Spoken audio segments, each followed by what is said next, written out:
You're 19. Your country is 75 years old. Every border it has was won in a war. Every war it fought, someone wanted it to be the last one.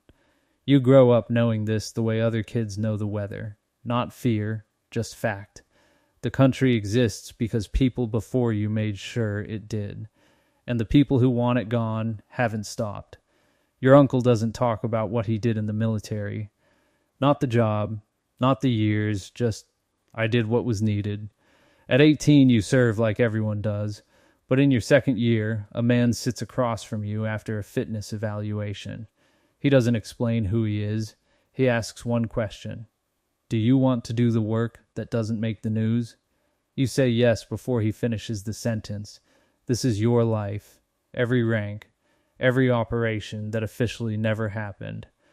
Every person you protect and every person you become in the process, all the way to the rank where you don't exist at all. Level 1, the recruit, Mossad Academy, Herds. You're 20. The address doesn't appear on any public map. The building looks like an office park. You arrive with 6 others. You will not know their real names for the next 2 years. The first week, they don't teach you anything. They watch you. How you respond to sleep deprivation. How you handle contradictory orders. What you do when the instructor is clearly wrong and everyone else is agreeing with him. Most people agree. You learn to not agree and make it look like agreement. Languages next. Arabic, Farsi, English already assumed. They add French and one more, your choice. But the choice tells them something about where they might send you. You choose German. The instructor nods once and writes something down. The psychological evaluations run every week. Not tests, conversations. A man asks you about your grandfather, about what it would feel like to become someone who never existed, about how long you could sustain a life that wasn't yours before you started to forget which life was real. You answer correctly. Not honestly, correctly. That distinction is what the next 30 years of your life will be built on. Level 2, the CATSA, Field Intelligence Officer. You're 24. You are stationed in a city that is not Tel Aviv. Your cover is complete. A business importing European software. You have a lease, a tax ID, business cards, a landlord who has seen you come and go for 8 months and would describe you as quiet, professional, a little boring, good. Boring is the objective. Your job, recruit assets, local nationals who have access to information the State of Israel needs, not spies in the movie sense, people with jobs, mortgages, children in school, small problems that have become large problems. You find the problem. You solve it quietly. And in return, over months, over dinners that feel like friendship, they tell you things. Your first asset is an Iranian engineer at a European university. He is not an enemy. He is a man who studied for 12 years and now cannot get a visa to visit his mother because of sanctions he had nothing to do with. You help him, quietly, through channels that look clean. The visa problem disappears. Now he owes you something he can't name. Gratitude is the best leash, because the person wearing it helped you put it on. Over 14 months, what he tells you over coffee and dinner redirects 3 procurement routes for centrifuge components. Nobody in Vienna knows your real name. Nobody in Tel Aviv will ever say his. The file closes. Somewhere, a man keeps having dinner with a friend he trusts. The friend stopped existing 6 months ago. You don't sleep for 3 days after the close. Then you do. That's the job. Level 3, the combatant, direct, operations. You're 29. 5 years in the field. You are selected for something with no clean English translation. Combatant. Not a soldier, something older. A person who goes where the army cannot go, does what diplomacy cannot do, and leaves nothing behind that points anywhere. 4 months in a safe house outside Brussels.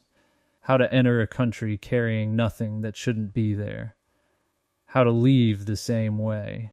How to sit with a target for 11 minutes without triggering a single instinct that would make them leave. Your first operation is in a city whose name will never appear in your file. 3 days. A Danish logistics consultant.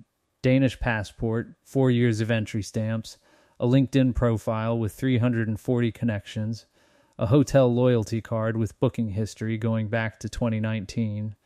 You walk into a hotel bar. You have a drink with a man who is moving components that end up in warheads. You have another drink. You talk about his daughter who is studying medicine in Cologne. You leave. 12 hours later, something goes wrong with his laptop. Every contact, every channel, every arrangement, gone. Not deleted, corrupted. In a way that looks like a mistake he made himself. He will spend 2 years trying to understand what happened. He will never have an explanation that makes sense. You are on a flight to Tel Aviv before he opens the laptop. That night, your handler debriefs you for 4 hours. At the end, he says, clean. Goes in the file as clean. You understand what that means in this context and what it means in every other context simultaneously. You go home. You sleep 8 hours. You are very good at this. Level 4, the officer.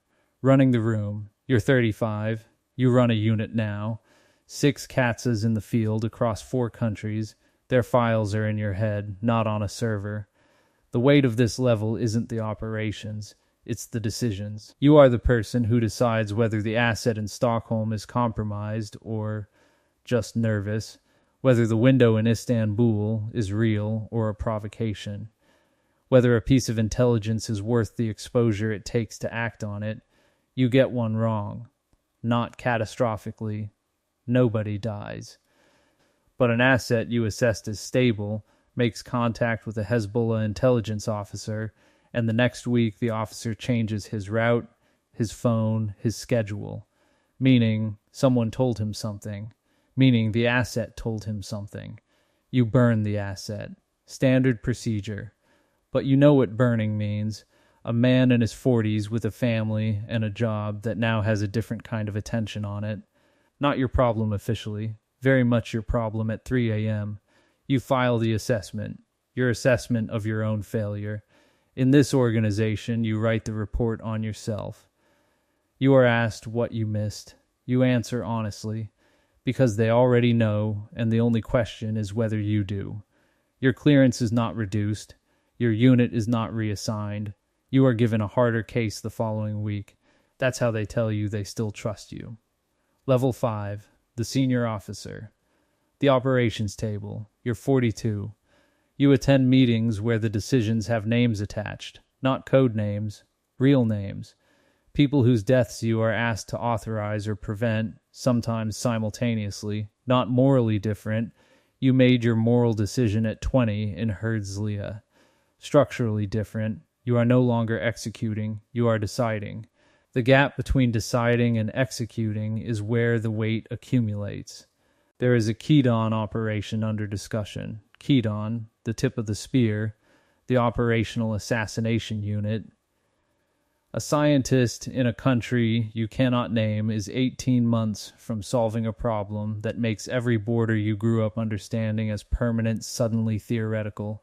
You are in the room. You listen to the intelligence. You look at the photograph. He has a daughter. He has a professorship.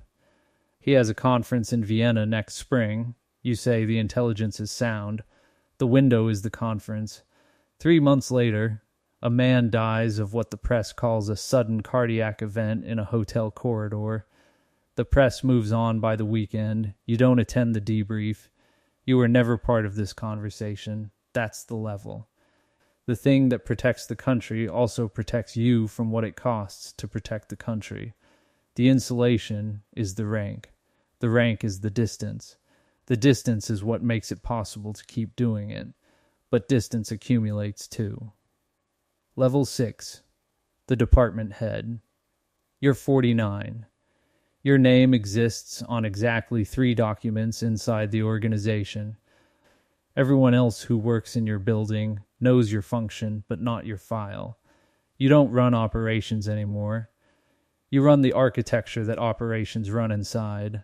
funding sources that pass through 4 countries and arrive as private equity, cover companies that have been operational for 11 years and have real employees who have no idea, communication systems that don't appear in any signals intelligence database because they don't transmit, they embed. You are a systems person now. You build the world the field officers move through without seeing the walls. Your daughter calls on a Tuesday night. She is at university in Jerusalem. She says she saw a documentary about the Mossad and wanted to ask you something. You tell her you work in government consulting. She laughs.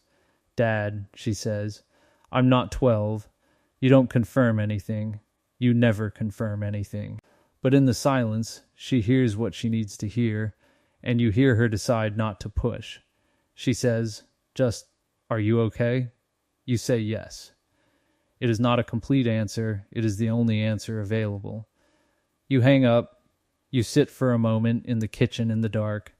You think about every cover that didn't hold, every man who burned, the Vienna corridor, the Stockholm assets family.